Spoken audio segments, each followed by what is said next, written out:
বিশ্বনবীর সাহাবী নাম হলো আলকামা। কি নাম? সবাই বলেন কি নাম? আলকামা বিশ্বনবীর সাহাবী। ইন্তেকালের আগে আলকামার জিহ্বা দিয়ে কালেমা বের হয় না। 3 দিন যাবত বিছানায় পড়ে আছে, মুমূর্ষ, মরে যাবে, কিন্তু জিহ্বা দিয়ে কালেমা বের হয় না। বিশ্বনবী বলেছেন, লাকিনু মাউতাকুম লা ইলাহা ইল্লাল্লাহ। তোমরা মরণের আগে তোমাদের মুমূর্ষ রোগী মৃতদের সামনে লা ইলাহার তালকিন দাও। যখন দেখবেন আপনার চাচার রুহুটা বের হয়ে যাচ্ছে, দাদার রুহুটা বের হয়ে যাচ্ছে, বাবার রুহু বের হয়ে যাচ্ছে, তার শিওরের সামনে, কানের সামনে বসে পড়তে আরম্ভ করবেন, লা ইলাহা লা ইলাহা ইল্লাল্লাহু মুহাম্মাদুর রাসূলুল্লাহ সাল্লাল্লাহু। কিন্তু বলবেন না এই কালেমা পড়ো, কালেমা পড়ো, কালেমা পড়েন, কালেমা পড়েন, এগুলো বলবেন না। শুধু তালকিন দিবেন, ওটা থেকেই উনি বুঝবেন। কারণ মৃত্যুর একটা কষ্ট আছে না নাই? মৃত্যুর যন্ত্রণায় সে অস্থির, আপনি জোরাজুরি করতেছেন কালেমা পড়, সে যদি বলে না পড়বো না, ঝামেলা আছে না নাই? এজন্য কানের সামনে শুধু তালকিন দিবেন। বিশ্বনবী বললেন, লাকিনু মাউতাকুম লা ইলাহা ইল্লাল্লাহ। তোমাদের মৃতদের সামনে, মুমূর্ষদের কানের সামনে শুধু লা ইলাহা পড়বা। ওনার বিবি, ওনার আত্মীয়রা আলকামা নামক সাহাবীর কানের সামনে লা ইলাহা পড়ে 3 দিন ধরে কালেমা বের হয় না। কখন যেন মরে যায়, বিশ্বনবীর কাছে পাঠানো হলো। বিশ্বনবী সুহাইব আর বেলাল 2 জন সাহাবীকে পাঠালেন। তারা যেও কালেমার তালকিন দিল, কিন্তু মুখ দিয়ে কালেমা বের হয় না। বিশ্বনবী আলকামার বিবিরে ডেকে পাঠালো, ও বিবি, আলকামার বিবি, তোমার স্বামী কেমন ছিল? বলে, আমার স্বামী অনেক বড় আল্লাহর ওলি ছিল, নামাজ ছাড়তো না, তেলাওয়াত ছাড়তো না, জিকির ছাড়তো না। বিশ্বনবী বললেন, আলকামার বাবা মা কেউ বেঁচে আছে নাকি? বিবি বলে, আলকামার মা বেঁচে আছেন, ডাকো। আলকামার মা আসার পরে বিশ্বনবী বললেন, আপনার ছেলে কেমন ছিল? নামাজ পড়তো নাকি, রোজা করতো নাকি, জিকির করতো নাকি? আলকামার মা বলে, সবই করতো। আপনার সাথে কেমন আচরণ করতো? এটা বলার পরে মা আর কথা বলে না, শুধু চোখের পানি ছাড়ে। আলকামার মা বলে, নবী, আলকামার ব্যাপারে আমার মনে অনেক দুঃখ, কোনোদিন আমার কথা শুনে নাই, শুধু বিবির কথা শুনতো, বউরে প্রাধান্য দিত, আমার যত্ন নিত না, আমার কথা বেশি শুনতো না, এজন্য আমার মনে আলকামার ব্যাপারে অনেক জ্বালা। বিশ্বনবী বললেন, আপনার ছেলেরে মাফ করে দেন। রাগের চোটে আলকামার মা বলে, না, আমি মাফ করব না। বিশ্বনবী বললেন, ও সাহাবারা, লাকড়ি আনো, আগুন জ্বালাও, আলকামারে আমরা আগুনের উপর নিক্ষেপ করব। আগুন জ্বালানো হলো, সব সাহাবারা আলকামাকে ধরে আগুনের মধ্যে ফেলবে। ইন দ্য মিন টাইম দুঃখিনী মা বিশ্বনবীর পায়ের সামনে এসে বলে, ও নবী, আমার কলিজার টুকরাটারে আগুনে ফেলবেন না। ও নবী, আমার মনে আর কোনো জ্বালা নাই, আমার মনে আর কোনো দুঃখ নাই। আলকামা তো আমার নার ছেড়া ধন। 10 মাস 10 দিন আমার পেটে ছিল, আমার দেহ থেকে নিউট্রিশন নিয়ে, খাদ্য পুষ্টি নিয়ে আলকামা বড় হয়েছে। বেয়াদবি করেছে, কি হয়েছে? আমি আলকামারে মাফ করে দিলাম গো নবী। আলকামার মা, আলকামার শিওরের সামনে দাঁড়িয়ে যখন মাফ করার ঘোষণা দিয়েছে, বিশ্বনবী সাক্ষী, সাহাবারা দাঁড়িয়ে আছে। আলকামা চিৎকার করে পড়তে আরম্ভ করলো, লা ইলাহা ইল্লাল্লাহু মুহাম্মাদুর রাসূলুল্লাহ সাল্লাল্লাহু আলাইহি ওয়াসাল্লাম। আল কালিমা তাইয়্যিবা চিৎকার করে পড়ার সাথে সাথে তার রূহ কবজ হয়ে গেল। চিল্লায় পড়েন, আল্লাহু আকবার। এজন্য মায়ের দোয়া বড় দোয়া, বাবার দোয়া বড় দোয়া। মা বাবা দোয়া করলেও কবুল, বদদোয়া করলেও কবুল। মা বাবার শুধু যদি দোয়াটাই কবুল হতো তাহলে টেনশন নাই, দোয়া করে না তো কি হয়েছে। কিন্তু বদদোয়া করলেও কবুল করে নেয় কে? দোয়া করলেও কবুল, বদদোয়া করলেও। সাইয়েদনা ইব্রাহিম আলাইহিস সালাম সাইয়েদনা ইসমাঈল আর হাজরাকে, আরবিতে নাম হলো হাজার, রেখে গেলেন মক্কায়। ওনার বিবি হাজরা ইন্তেকাল করলো, ছোট্ট দুধের শিশু, ওনার পায়ের ধাক্কায় জামজামের পানি বের হলো, বড় হতে লাগলেন। শৈশব পেরিয়ে কৈশোর, কৈশোর পেরিয়ে যৌবন, তাগড়া যুবক। তখন জুরহুম নামক একটা কওমের একটা মেয়েকে তিনি বিয়ে করলেন। বিয়ে করে সুখের সংসার শুরু করলেন আল্লাহর আদেশে। অনেক পরে সাইয়েদনা ইব্রাহিম তার কলিজার টুকরা ইসমাইলের বাড়িতে বেড়াতে গেল। কার বাড়িতে? কে গেল বেড়াতে? সাইয়েদনা ইব্রাহিম বেড়াতে গেলেন। যাওয়ার পরে দেখে সাইয়েদনা ইসমাইল ঘরে নাই। দরজার বাইরে থেকে সালাম দিলেন, আসসালামু আলাইকুম। এটা কিন্তু প্রামাণ্য বর্ণনা দিচ্ছে আমি বুখারী থেকে, বুখারীর বর্ণনা, এটা গল্প না। দরজার বাইরে থেকে সালাম দিলেন, আসসালামু আলাইকুম। ভেতর থেকে কর্কশ গলায়, ঝাঁঝালো কণ্ঠে, কণ্ঠের মধ্যে কোনো মায়া নাই, দয়া নাই, এরকম একটা কণ্ঠের মেয়ে উত্তর করে বলল, ওয়া আলাইকুমুস সালাম। সাইয়েদনা ইব্রাহিম জিজ্ঞেস করলো, কাইফা হালুকিয়া উম্মি, ও মা তুমি কেমন আছো? মেয়ে কয়, বেশি ভালো না। সংসার কেমন চলে? সুবিধার না? খাওয়া দাওয়া ঠিক মতো হয়নি না? কিচ্ছু হয় না? আমনে কেডা? সাইয়েদনা ইব্রাহিম বলে, আমি কে তোমার জানার দরকার নাই। ইদা জা যাওজুকি মিনাল গাবা, স্বামী যখন তোমার বন থেকে শিকার করে ফিরবে, ফাকরাই আলাইহিস সালাম, তোমার স্বামীরে আমার পক্ষ থেকে একটা সালাম দিবা। ও মুরিহিয়া ইয়াগাইরা আতাবাতা বাবিহি, বলবা ঘরের দরজার চৌকাঠটা যেন পাল্টে ফেলে। সাইয়েদনা ইব্রাহিম চলে গেলেন। বিকেলবেলা জঙ্গল থেকে শিকার করে সাইয়েদনা ইসমাইল ঘরে ফিরলেন। ঘরে ফেরার পর বিবি বলে, একটা বুড়া আইছিল। বুড়া কে আইছিল? সাইয়েদনা ইসমাইল বলে, বুড়া? বুড়া মানুষ আবার আমার ঘরে আসবে কেন? কেন আসছে? আপনারে সালাম দিছে। ওয়ালাইকুম আসসালাম। আর কি বলছে? বলেছে আপনি যেন ঘরের দরজার চৌকাঠ পাল্টে ফেলেন। ও মিয়া, চোর বোঝে চোরের সিগন্যাল, পুলিশ বোঝে পুলিশের সিগন্যাল, নবী বোঝে নবীর সিগন্যাল, ঠিক কিনা? সাইয়েদনা ইসমাইল তো বুঝে ফেললেন, কিরে ঘরের দরজার চৌকাঠ পাল্টে ফেলো, এরকম রূপক কথা, মেটাফরিক্যাল ইঙ্গিত দুনিয়ার সাধারণ মানুষ দিতে পারে না। চিৎকার দিয়ে বিবিরে বললেন, ও কপাল পুড়ি, তুই কি করলি? নিজের কপাল পুড়লি, নিজের কপালে নিজে কোরাল দিলি। যেই লোকটারে বুড়া বুড়া বলে সম্বোধন করলি, ওই লোকটার কেউ নয়, আমার জন্মদাতা পিতা, এই জামানার সবচেয়ে বড় পয়গম্বর ইব্রাহিম খলিল। আমার বাবা যে সিগন্যাল দিয়েছে, এটা তো গ্রিন সিগন্যাল না, এটা রেড সিগন্যাল। তার মানে তোর তালাক দিতে বলেছে, গেট আউট, গেট আউট, ডিভোর্সিও তালাক দিয়ে দিলাম, যা। আপনার আব্বাও যদি বলে তোমার বউরও তালাক দিয়ে দাও, দিয়ে দিবেন নাকি? এবার দিয়ে দিয়েন না। আপনার বাবাও বাবা, ইসমাইলের বাবা ইব্রাহিমও, কথা বলেন। সাইয়েদনা ইব্রাহিম ছিলেন আল্লাহর জালিল কাদের পয়গম্বর।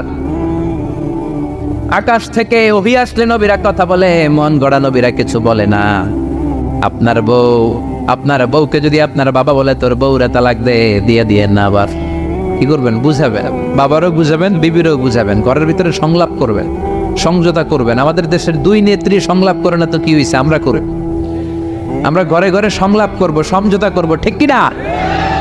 মিলায়ে দিবেন, মিলায়ে দিলে বরকত আছে না নাই? কেউ ঝগড়া লাগলে মিলাবেন, মারামারি লাগলে মিলাবেন, কেউ যদি আরেকজনরে মারতে যায় উদ্ধত হয়, মিলায়ে দিবেন। যারা মিলায়ে দেয় তাদের মর্যাদা বাড়ায় দেয় কে? কিন্তু সমাজের কিছু দুষ্ট চরিত্রের লোক আছে, দুইজন যদি মারামারি লাগে আরো লাগায়া দেয়, আছে না নাই? আগুন লাগলে আপনারা কি ডালেন? অনেকে তেল ডালে, আছে না নাই? এখন আগুন লাগলে কি তেল ডালবেন না পানি ডালবেন? মিলায়ে দিবেন। বউরাও বুঝাবেন, বাবারাও বুঝাবেন, দুইজনরে বুঝায় আস্তে ধীরে আগাবেন। তালাক তো অনেক পরের কথা। ইসলামের দেয়া অনুশাসন যদি আমরা মেনে চলি, কোনোভাবেই তালাক হবে না। স্বামীকে আল্লাহ কিছু দায় দায়িত্ব দিয়েছেন, স্ত্রীকে আল্লাহ কিছু দায় দায়িত্ব দিয়েছেন। এই দুইটা দায়িত্ব যে কত গুরু দায়িত্ব, গোটা বিশ্বব্যাপী এই দায়িত্বের মধ্য দিয়ে বিশ্বটা চলে। পৃথিবীর প্রথম স্বামী ছিলেন সাইয়েদনা আদম, পৃথিবীর প্রথম বউ ছিল হাওয়া। সেখান থেকে স্বামী স্ত্রীর এই জীবন আছে না নাই? স্বামী আর স্ত্রী বানায় যেজন মিস্ত্রি, সে বড় আজব কারিগর, ঠিক কিনা? স্বামী আর স্ত্রী বানায় যেজন মিস্ত্রি, সে বড় জটিল কারিগর। এজন্য এই সম্পর্কটা বড় ভয়ঙ্কর সম্পর্ক, এটাকে মিলিয়ে রাখতে হবে। তালাকের সিস্টেম হচ্ছে, প্রথমে আপনি ফাইদুহুন্না, কোরআন বলে আপনি প্রথমে স্ত্রীকে ওয়াজ করবেন। ঝগড়া হলে কি করবেন? ঘরে ওয়াজ নাই, আছে মারামারি আর কিলাগিলি। ওয়াজ করবেন, ওয়াজেও কাজ হচ্ছে না, বুঝানোর চেষ্টা করবেন, বুঝে না। এরপর আল্লাহ বললেন, ওয়াহজুরুহুন্না ফিল মাদাজি', বিছানা আলাদা করে দাও, তুমি এক রুমে ঘুমাবা, তোমার বিবিরে দিবা আরেক রুম। কিছুদিন বিচ্ছেদ চললে ওই বিবির অন্তরে ভালোবাসা তৈরি করে দিবে কে? সুবহানাল্লাহ পড়েন। এখন ওয়াজ করলেন, বুঝাইলেন, বুঝে না। বিছানা আলাদা করলেন, তাও শোনে না। এবার ওয়াদরিবুহুন্না, কোরআন বলল বউরে শাসন করো। অনেকে বলে বউরে পিটাও, না, পিটানোর কথা বলে নাই। ওয়াদরিবুহুন্না মানে তাদেরকে শাসাও, শাসন করো। মুফাসসিররা এটার তাফসীর করতে যে হয়রান হয়েছে যে কি দিয়া পিটাবে। কোন মুফাসসির কয় খেজুরের ছোট্ট ডালা দিয়ে এরকম বাড়ি মারবে, আর বলবে ভালো কথা কই হনস না কেন।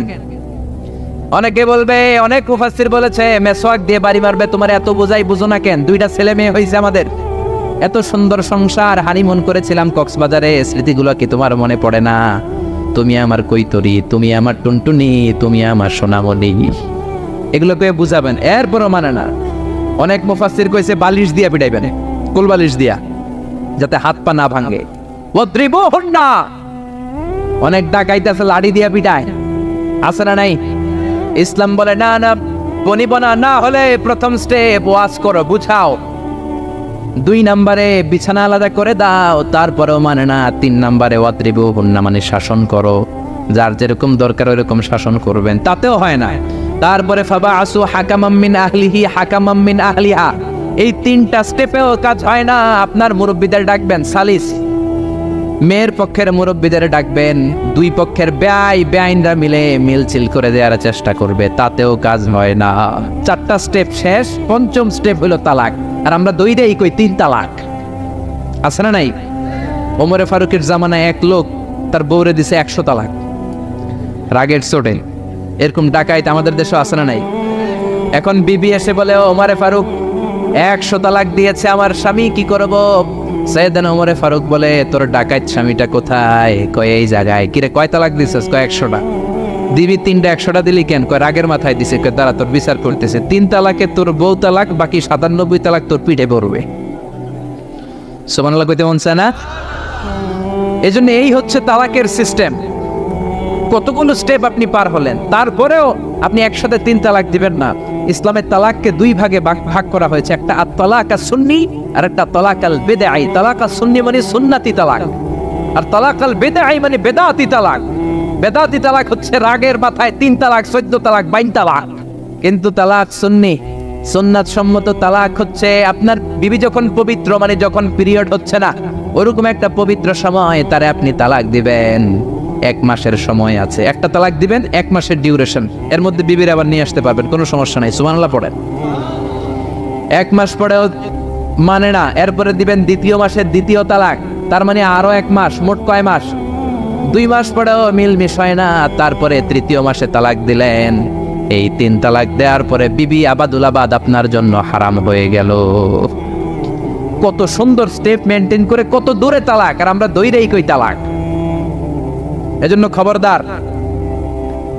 সাইয়েদনা ইসমাইল বললেন, কপাল পুড়লি তুই, যারে বুড়া বলে গালি দিলি আসলে বুড়া নয়, এই লোকটাই আমার বাবা ইব্রাহিম খলিল। আমার বাবা বলেছে তোরে তালাক দিতে, গেট আউট, গেট আউট, তালাক দিয়ে দিলাম তোরে, যা ভাগ।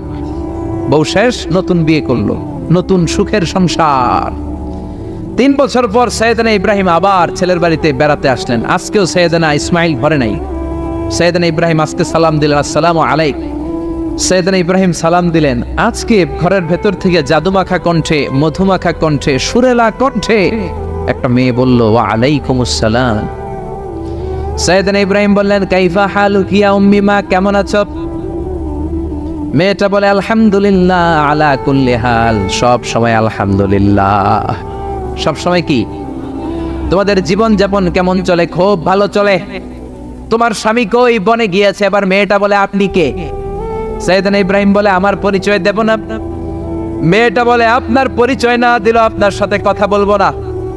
আমরা স্বামী স্ত্রী 2 জন থাকি মরুভূমির মাঝখানে, আমাদের খোঁজ খবর নেওয়ার কেউ নাই। আপনি কে? এরকম দিল দরিয়ার একজন মুরব্বী আমাদের খোঁজ নিতে আসলেন, আপনার পরিচয়টা আপনি বলেন। সাইয়েদনা ইব্রাহিম তার পরিচয় দেয় না। মেয়ে বলে, পরিচয় না দিলে আমি কথাও কই না। বাধ্য হয়ে ঘরের ভেতরে ঢুকলেন।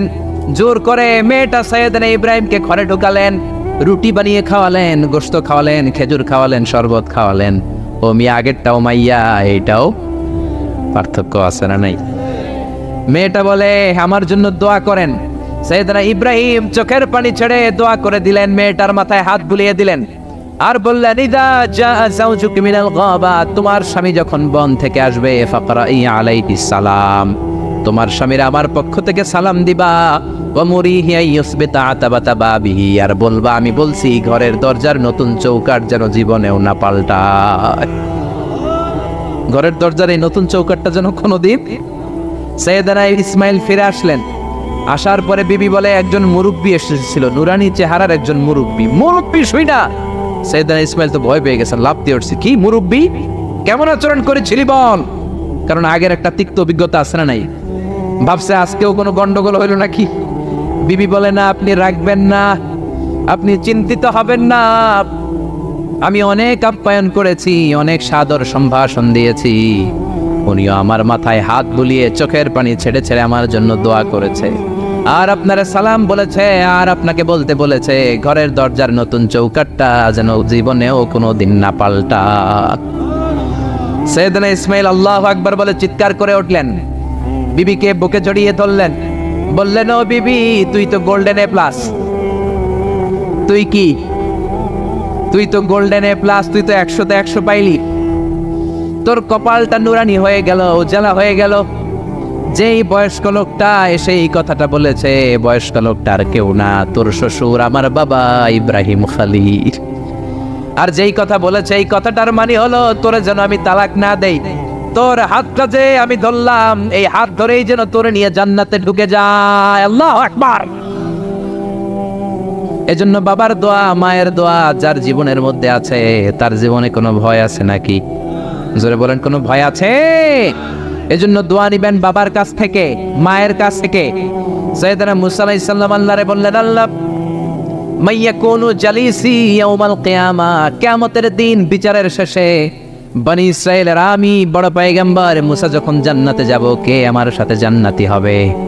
আল্লাহ বললেন, সাহিবুকা ফিল জান্নাতি জাজ্জার, তোমার সাথে জান্নাতে ঢুকবে বনি ইসরাইলের একজন কসাই। কে? কসাই। সুবহানাল্লাহ কইবেন না? একজন কসাই যাবে। মুসা আলাইহিস সালাম বললেন, কি রে, আমি এত বড় নবী, কোনো নবী যাবে না আমার সাথে, কোনো ওলি যাবে না, কোনো হাফেজে কোরআন যাবে না, কোনো আলেম যাবে না, কসাই যাবে কেন? আল্লাহ বললেন, দেখে আসো কেন যাবে কসাই। সাইয়েদনা মুসা আলাইহিস সালাম কসাইয়ের দোকানে গেলেন, দেখলেন না কসাইয়ের স্পেশাল কোনো আমল তো দেখা যায় না, খালি গোশত কোপায়। কি কোপায়? সারাদিন গোশত বিক্রির পরে বিকেলবেলা সবচেয়ে চমৎকার গোশতের একটা টুকরা নিয়ে কসাই দোকান বন্ধ করে বাড়িতে যায়। সাইয়েদনা মুসা আলাইহিস সালাম ছদ্মবেশে কসাইয়ের পেছনে পেছনে যায়। কসাই ঘরে ঢুকার পরে সাইয়েদনা মুসা আলাইহিস সালাম ঘরে নক করা শুরু করলেন। কসাই দরজা খুলে দেওয়ার পর সাইয়েদনা মুসা আলাইহিস সালাম পরিচয় গোপন করে বলে, আমি একজন মুসাফির, আজকে রাতে আপনার ঘরে থাকতে চাই। কসাই বলে, আহলান সাহলান মারহাবান তাইয়্যিবা, আসেন, থাকেন, কোনো সমস্যা নেই, পাশের ঘরে বসেন, ওই ঘরে আমার একটু কাজ আছে। পাশের ঘরে যে মাচা থেকে একটা বৃদ্ধা মহিলাকে নামিয়ে নিজ হাতে গোসল করিয়ে গোশত কেটে রান্না করে রুটি দিয়ে মহিলাটারে খাওয়ানোর পর মহিলাটা হাতের মধ্যে আঁচলটা টেনে চোখের পানি ছেড়ে বিড়বিড় করে কি যেন দোয়া করে। সাইয়েদনা মুসা আলাইহিস সালাম শুনতে পেলেন না। ওই মহিলাকে খাওয়ানোর পরে প্লেটের মধ্যে গোশত আর রুটি নিয়ে কসাই যেয়ে বলে, ও ভাই মুসাফির, এই নেন খাবার, রাতের খাবার খেয়ে আপনি ঘুমিয়ে যান, সকালে আপনি যাবেন আপনার পথে, আমি যাব আমার দোকানে। সাইয়েদনা মুসা আলাইহিস সালাম বলে, রাতের খাবার পরে খাবো, আগে বলো ওই মাচার মধ্যে বৃদ্ধা মহিলাটাকে। কসাই বলে, এই মহিলাটা ছাড়া এই পৃথিবীতে আমার কেউ নাই, আমি ছাড়া এই মহিলাটারও আর কেউ নাই।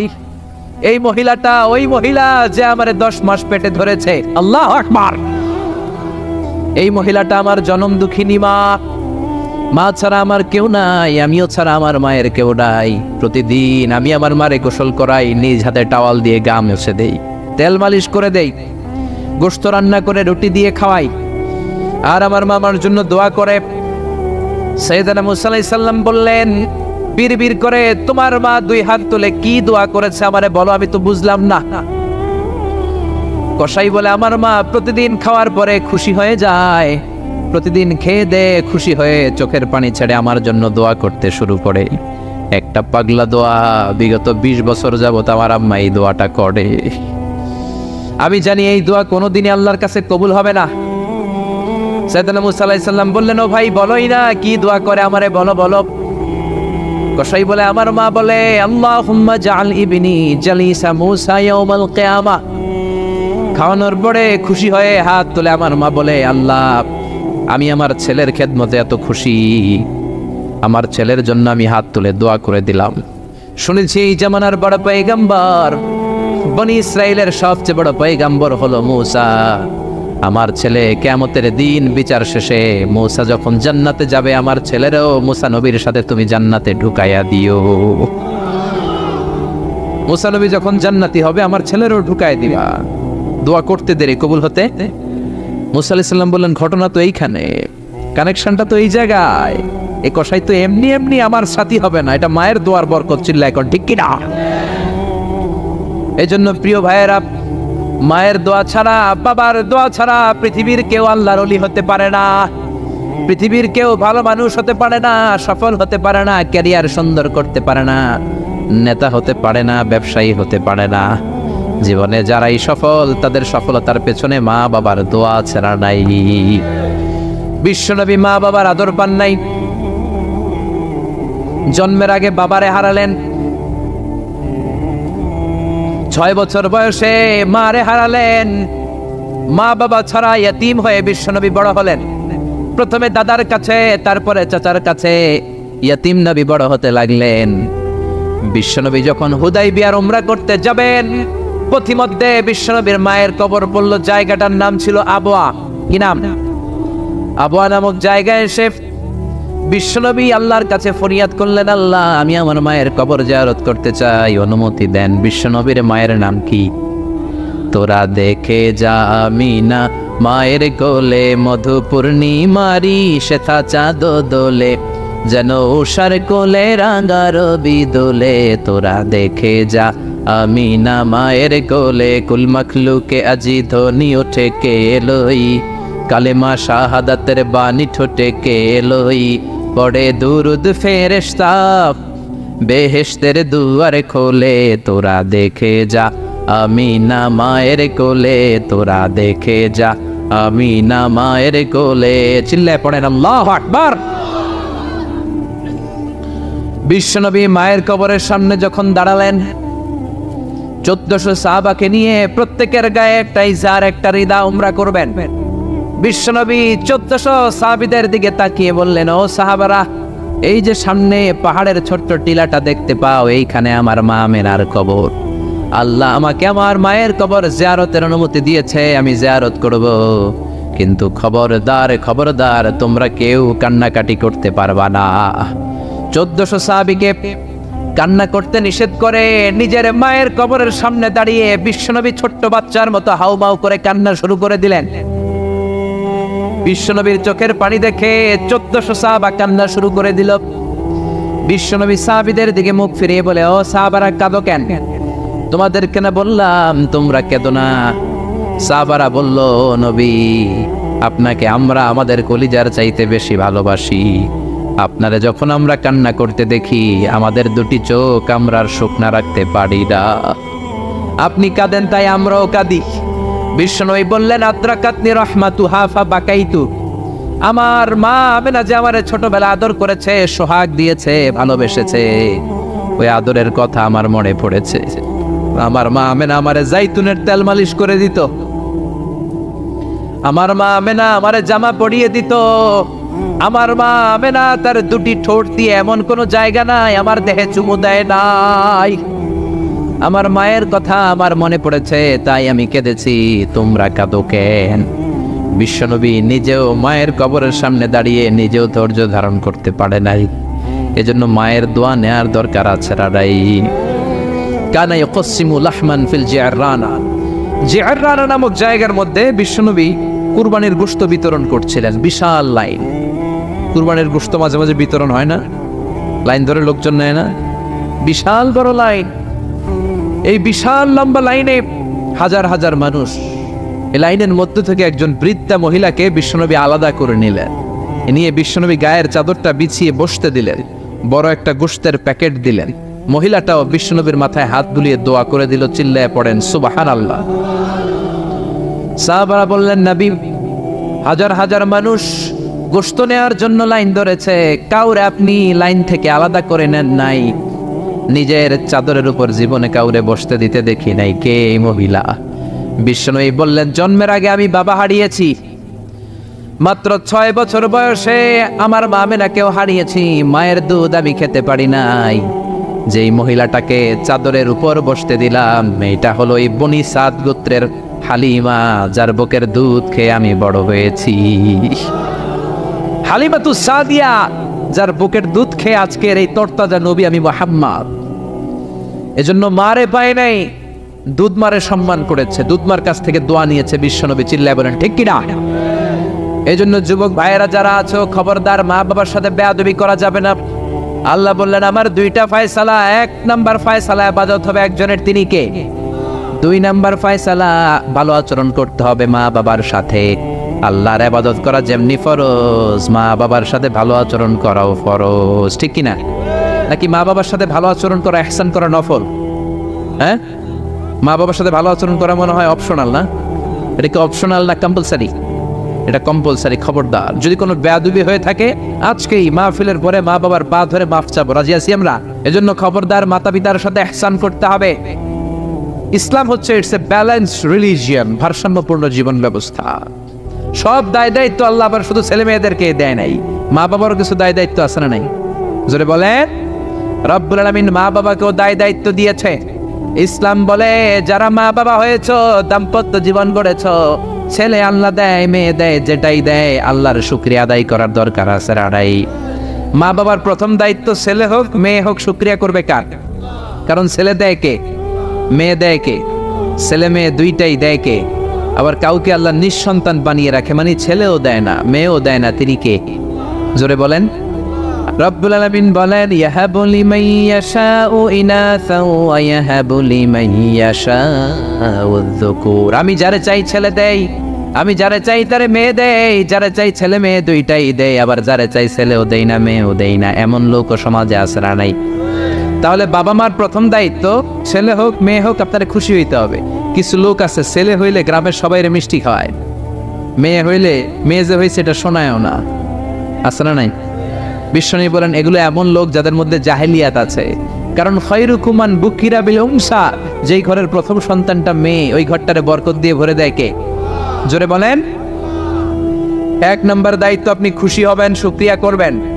2 নাম্বার দায়িত্ব, ছেলে হোক কিংবা মেয়ে হোক, হওয়ার সাথে সাথেই কানের সামনে যে আজান দিবেন, কি দিবেন? আল্লাহু আকবার, আল্লাহু আকবার, আল্লাহু আকবার, আল্লাহু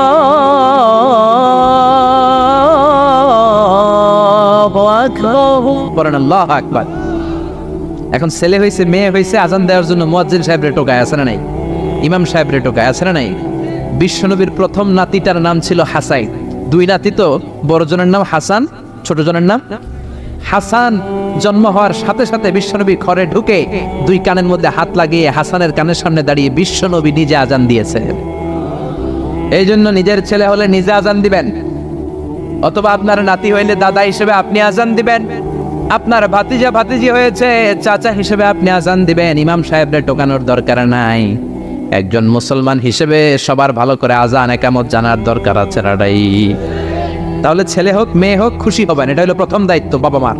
যত মায়েরা, আমার মাইকের আওয়াজ যদি আপনাদের কানে যায় মায়েরা শোনেন, আর বাবা যারা এসেছেন মনোযোগ দিয়ে শোনেন। 1 নম্বরে বাবা মার দায়িত্ব প্যারেন্টিং, এটাকে বলে parenting, how to rare up your children, কেমন করে ছেলে মেয়েদেরকে বড় করবেন, এই ব্যাপারে ইসলামে দিক নির্দেশনা আছে না নাই? 1 নম্বরে ছেলে হোক মেয়ে হোক শুকরিয়া কার? 2 নম্বরে ছেলে হওয়ার সাথে সাথে মেয়ে হওয়ার সাথে সাথে আজানের দরকার আছে না নাই? 3 নম্বরে সপ্তম দিনে ছেলে হোক মেয়ে হোক আকিকা দিবেন।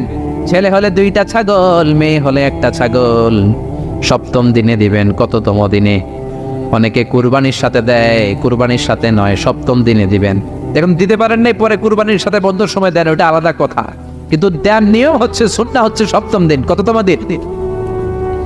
বিশ্বনবী বললেন কুল্লু গুলামিন রাহিনাতুন বিআকিকা তুযবাহু আনহু ইয়াওমা সাবিআইহি, প্রত্যেক বাচ্চাকে আকিকা দিতে হয় তার সপ্তম দিনে। তারপরে ইউসাম্মা ফিহি, সপ্তম দিনে তার একটা নাম রাখতে হয়। তারপরে ইউহলাকু রাসুহু, তার মাথা কামিয়ে ফেলতে হয়। ছোট ছোট চুল থাকে না, নিউ বর্ন বেবি, নতুন বাচ্চার মাথায় হালকা হালকা পাতলা চুল থাকে, এগুলোকে আপনি হলক করে দিবেন, শেভ করে দিবেন। তাহলে সপ্তম দিনের 3 কাজ। 1 নম্বরে আকিকা, 1 নম্বরে কি? সবাই বলেন। 1 নম্বরে, 2 নম্বরের নাম রাখা, 2 নম্বরে কি? কি নাম রাখবেন? Brush fire. আমি কোথায় কাটেন? এক বাতিজার বাড়িতে নাকি চাচা আসছে বেড়াইতে, তো বাতিজা আপ্যায়ন করাইতেছে। চাচা কয় কতদিন পরে তোমার সাথে দেখা, তোমার ছেলে হয়েছে একটা, মেয়ে হয়েছে একটা, আমি তো চিনি না, ডাক দাও না। ডাক দিছে ব্রাশ ফায়ার। চাচা মনে করছে আসল ব্রাশ ফায়ার, এটা মনে করে চাচা দিছে দৌড়। ভাতিজাও চাচারে ধরার জন্য দৌড়, চাচাও দৌড়ায়, ভাতিজাও দৌড়ায়। চাচা কয় ভাতিজা বয়স আমার 70-80, তুই আমার ব্রাশ ফায়ার করিস না। ভাতিজা বলে চাচা এইটা ওই ব্রাশ ফায়ার না, আমার ছেলের নাম ব্রাশ, মেয়ের নাম ফায়ার। তো এই ব্রাশ ফায়ার এই জাতীয় নাম রাখবেন। আহাব্বুল আসমা ইলাল্লাহ আব্দুল্লাহ আব্দুর রহমান, আল্লাহর কাছে সবচেয়ে প্রিয় নাম আব্দুল্লাহ আব্দুর রহমান, এগুলো রাখবেন। নবীদের নামগুলো রাখবেন, কোরআন থেকে চুজ করে নাম রাখবেন, সাহাবাদের নাম রাখবেন। তাহলে ছেলেগুলার আল্লাহ আল্লাহ বানাই দিবে কে? আর ব্রাশ ফায়ার রাখলে ব্রাশ ফায়ারের মতোই হবে, ঠিক কিনা? বিভিন্ন সমাবেশে এরা বোমা মারবে, ককটেল বোমা মারবে, হত্যা করবে, ডাকাতি করবে, ছিনতাই করবে, মেয়েদের ওন্না ধরে টানাটানি করবে, জোরে কোন ঠিক কিনা?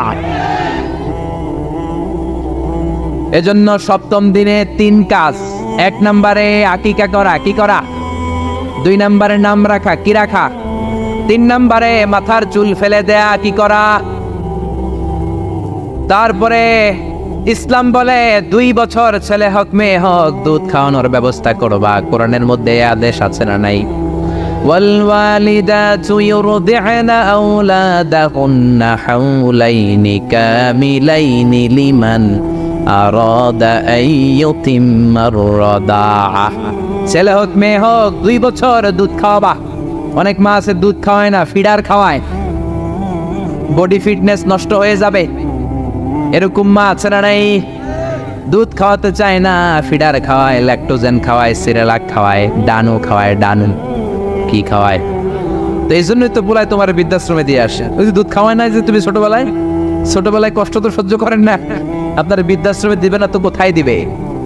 মায়ের যেই শাল দুধটা, বাচ্চা জন্ম নেওয়ার পরে যে শাল দুধটা আসে, এটার মধ্যে যে কত ধরনের পুষ্টিগুণ আছে, ফুল অফ নিউট্রিশন, খুব উন্নত মানের রিচ নিউট্রিশন দিয়ে আল্লাহ এটাকে তৈরি করেছে। আপনার বিভিন্ন ধরনের রোগের প্রতিষেধক ভ্যাকসিন আল্লাহ এটার ভিতরে ঢুকিয়ে দিয়েছে। এটা যে খায় না তার মেধা শক্তি খুব দুর্বল, তার কোনো মেধাই নাই, মনে রাখতে পারে না কিছু, সব ভুলে যায়। আমি আমার মায়ের দুধ খাইছি মাত্র 2.5 মাস, এজন্য আমি কিচ্ছু মনে রাখতে পারি না, সব ভুলে যায়।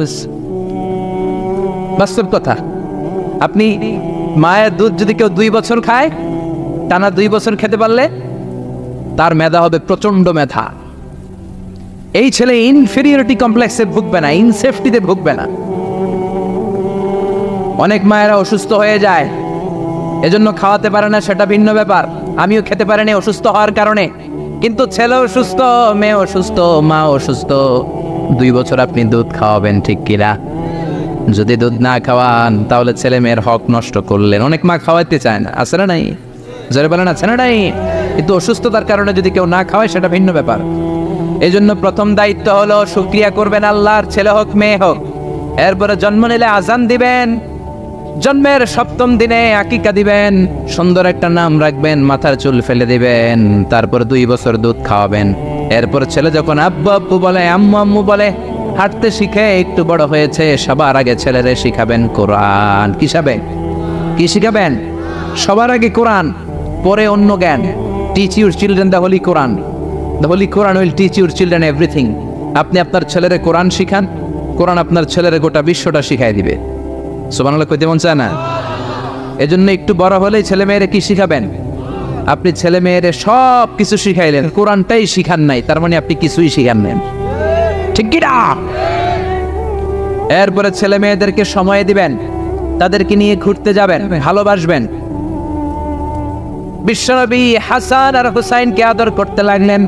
হাসানকে কোলে নেয়, হুসাইন ওঠে, আবার হুসাইনকে নিলে হাসান নামে। বিশ্বনবীর সামনে দাঁড়িয়ে রইল আকরা ইবনে হাবিস আত-তামিমি নামে সাহাবী। বিশ্বনবীর নানা নাতির এই আদর ভালোবাসা দেখে আকরা বলে, ও নবী, আমাকে আল্লাহ 10টা সন্তান দিয়েছে, একটা সন্তানকেও কোনোদিন আমি চুমা দেই নাই। বিশ্বনবী বলেন, বলো কি? মানলা ইয়ারহাম লা ইউরহাম। যে কারোর উপর দয়া দেখায় না, আল্লাহও তার উপর দয়া দেখায় না। যে কাউরে ভালোবাসে না, আল্লাহও তার ভালোবাসে না। যে ছোটদের আদর করে না, সে আল্লাহরও দয়া পায় না। চিল্লা এখন ঠিক কি না? এজন্য ছেলে মেয়েদেরকে সময় দিবেন। আধুনিক কিছু ফ্যামিলিতে যেই সমস্যা, বাবা মা 2 জন চাকরি করে, বাবাও সকালে বের হয়ে যায়, মাও বের হয়ে যায়। যখন বের হয় তখন ছেলে মেয়ে ঘুমায়, আবার রাতে যখন ফিরে তখনও ঘুমায়। শুক্রবার ছাড়া ছেলে আর বাবার সাথে দেখাই হয় না। তো ছেলে মেয়ে মানুষ হয় কাজের মেয়ের কাছে। কার কাছে? কাজের মেয়ের কাছে। যদি আপনার ছেলে মেয়ে মানুষ হয়, এই ছেলে মেয়েগুলো কাজের মেয়ের চরিত্র নিয়ে বড় হবে, কাজের মেয়ের আচরণ নিয়েই বড় হবে। আপনার আচরণ, আপনার মধ্যে যে ভাব গাম্ভীর্য, ভদ্রতা, সুন্দর কথা বলার স্টাইল, এগুলো আপনার ছেলে মেয়েরা শিখবে না। চিৎকার করে বলেন ঠিক কি না? এরপর ইসলাম বলে ছেলের বয়স যখন 7 হয়, ছেলে মেয়ে যখন 7 বছরে পৌঁছে, নামাজের আদেশ দেওয়ার দরকার আছে না নাই? মুরু সিবিয়ানাকুম বিসসালাতি ওয়া হুম সাবউ সিনিন। ছেলে মেয়ের বয়স যখন 7, নামাজের আদেশ দাও। যখন 10, ধমকায়া হলেও, শাসন করে হলেও নামাজে নিবা। অনেকে আদরের ছেলে ফজরের সময় ডাকতে পারে না।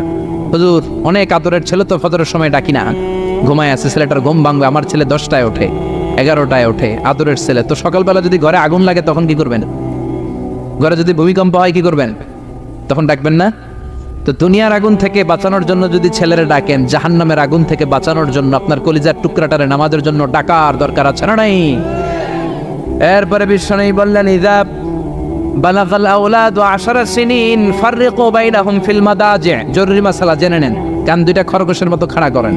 বিশ্বনবী বললেন, ছেলে কিংবা মেয়ে বয়স যখন 10 হয়, বিছানা আলাদা করে দাও। ছেলে মেয়ের বয়স 10 হয়ে গেলে বাবা মেয়ের সাথে একখানে ঘুমাতে পারবে না। ছেলে মেয়েদের বয়স যখন 10 হয়ে যায়, মেয়ে বাবার সাথে ঘুমাতে পারবে না, ছেলের সাথে মা ঘুমাবে না, ভাই আর বোন এক বিছানায় শোবে না। ঠিক কি না? 2 ভাই, এদের বিছানাও যদি আলাদা করে দেয়া যায় সেটাও ভালো। এগুলো আমরা অনেক ফ্যামিলিতে মেনটেন করি না, এজন্য ঝামেলা আছে না নাই? আবার বিশ্বনবী বললেন, আল্লিমু আওলাদাকুম আস-সিবাহা ওয়ার রিমায়া ওয়া রুকুবাল খাইল। ছেলে মেয়েদেরকে সাঁতার শিখাও, তীর মারা শিখাও, ঘোড়ায় চলা শিখাও। সাঁতার শিখাতে বলেছে বিশ্বনবী, সুবহানাল্লাহ। ছেলেরে হাঁটা শিখায় বাবা, আব্বু হাঁটো হাঁটো হাঁটো, তুমি হাঁটো, তুমি আমার আব্বু হাঁটো। তো জমিনে হাঁটা শিখাইলেন, পোলা যদি পানিতে পড়ে তখন হাঁটাহাঁটি যাইব কই? পানিতে হাঁটা যায়? পানিতে কি করতে হয়? সাঁতার। তো এটা শেখাইতে হবে না? বিশ্বনবী বললেন, আল্লিমু আওলাদাকুম আস-সিবাহা, ছেলে মেয়েদেরকে সাঁতার শিখাও। 2 নম্বরে বললেন, আর রিমায়া। রিমায়া মানে তীরন্দাজ বাহিনী বানাও, তীর মারো। ইমাম মাহদি আসলে জিহাদের ময়দানে শরীক হওয়ার দরকার আছে না নাই? তো এখন তো তীর মারামারি নেই, কি শিখাবেন? আত্মরক্ষার কৌশল শিখাবেন। কেমন করে প্রতিকূল পরিবেশে বেঁচে থাকতে হয়, সমাজের এই সংগ্রামে কেমন করে টিকে থাকতে হয়। ছেলে মেয়েরে কখনো ননির পুতুল করে গড়ে তুলবেন না, কষ্ট সহিষ্ণু করে গড়ে তুলবেন। আপনি বেঁচে থাকতেই একটু কষ্ট করে করে শিখান, তাহলে তার ক্যারিয়ারটারে ব্রাইট করে দিবে কে? 3 নম্বরে বললেন, রুকুবাল খাইল, কেমন করে ঘোড়ায় চড়তে হয় শিখাও। এখন তো ঘোড়া নাই, কেমন করে গাড়িতে চড়তে হয় শিখাইবেন। ঠিক কিনা? কেমন করে সাইকেল চালাতে হয় শিখাবেন, হুন্ডা চালাতে হয় শিখাবেন। ছেলে মেয়েদের যা শিখানো দরকার শিখাই দিবেন, তাহলে ফ্যামিলিতে বরকত দিবে কে? এরপরে বিশ্বনবী বললেন, আর নিকাহ। ছেলে কিংবা মেয়ে প্রাপ্তবয়স্ক হলে বাবা মার দায়িত্ব বিয়ে দেয়া। কি দেয়া? কিন্তু মেয়ের বয়স হয়ে গেছে 25, ছেলের বয়স 30, বিয়ে হয় না, আছে না নাই? ছেলেরা যদি জিজ্ঞেস করি বিয়ে করস না কেন, কয় হুজুর নিজের পায়ে দাঁড়ায় লই। তাহলে এতদিন কার পায়ে দাঁড়াইছো? আপনার ছেলে আপনার মেয়ে প্রাপ্তবয়স্ক হওয়ার পরে যৌবনের সময়ে যদি কোনো পাপ করে, অন্যায় করে, সময় মতো বিয়ে না দেওয়ার কারণে, তাদের পাপের কারণে ওই পাপের পার্সেন্টেজ গুণা আপনার আমল নামাতেও আছে না নাই? জোরে বলেন, জোরে বলেন। ছেলে মেয়েগুলো এখন চরিত্রহীন আর চরিত্রহীনা হয়ে যাচ্ছে এই পর্নোগ্রাফির ছোবলে, ইউটিউব আর ইন্টারনেটের ছোবলে। ওপেন অ্যাক্সেস, একটা শব্দ লিখে ক্লিক করতে দেরি, নেকেড ফিল্মগুলো আসতে দেরি হয় না। চিল্লা এখন ঠিক কি না? এজন্য সময় মতো বিয়ে দিয়ে দেন। উপযুক্ত মেয়ে থাকলে বিয়ের ব্যবস্থা করেন, প্রাপ্তবয়স্ক ছেলে হলে বিয়ের ব্যবস্থা করেন। সময় মতো বিয়ে করায় দিলে সমাজের অপরাধগুলো কমে যাবে। ঠিক কিনা? সর্বশেষ মাতা পিতার প্রতি যে দায়িত্ব আল্লাহ দিয়েছেন সেটা হচ্ছে আল মিরাস। কোরআনের দেয়া পদ্ধতি অনুযায়ী সম্পদ বন্টন করতে হবে। কার আইন? চিৎকার করে বলবেন, আইনটা কার? এজন্য রব্বুল আলামিন বলেন, ইউসিকুমুল্লাহু ফি আওলাদিকুম লিযযাকারি মিসলু হাযযিল উনসায়াইন। আল্লাহ বললেন, দুনিয়ার সব বাবাদের জন্য স্পেশাল ভাবে আমি ওয়াজ করে দিলাম, ছেলের সম্পদের যতটুকু দিবা মেয়েরে দিবা অর্ধেক। কার আইন? ছেলেরে 10 লাখ দিলে মেয়েরে কয় লাখ? ছেলেরে 20 কানি জমি দিলে মেয়েরে? বিধানটা কার? উল্টাপাল্টা করা যাবে? তাহলে ছেলে মেয়েদের জন্য যেমনি আল্লাহ ফরজ করে দিলেন, ওয়াবিল ওয়ালিদাইনি ইহসানা, আল্লাহর ইবাদতের পরে মাতা পিতার খেদমত করবা, ইহসান করবা, মাতা পিতাদের উপরেও এই নিয়মগুলো আবশ্যক করে দিয়েছে কে? চিল্লায় বলেন। এজন্য ছেলেমেয়েরা পালন করবে তাদের দায়িত্ব, মাতা পিতারা দায়িত্ব পালন করবে তাদের দায়িত্ব। তাহলে সমাজটাকে জান্নাতের সমাজ বানায় দিবে কে? চিল্লায় বলেন কে? আল্লাহ তাআলা আমাদের এই কোরআনের বিধানগুলো মেনে নিয়ে আমাদের সমাজটাকে জান্নাতি সমাজ বানানোর তৌফিক দান করুক। আমরা পড়ি আমিন। আর জোরে পড়েন আমিন।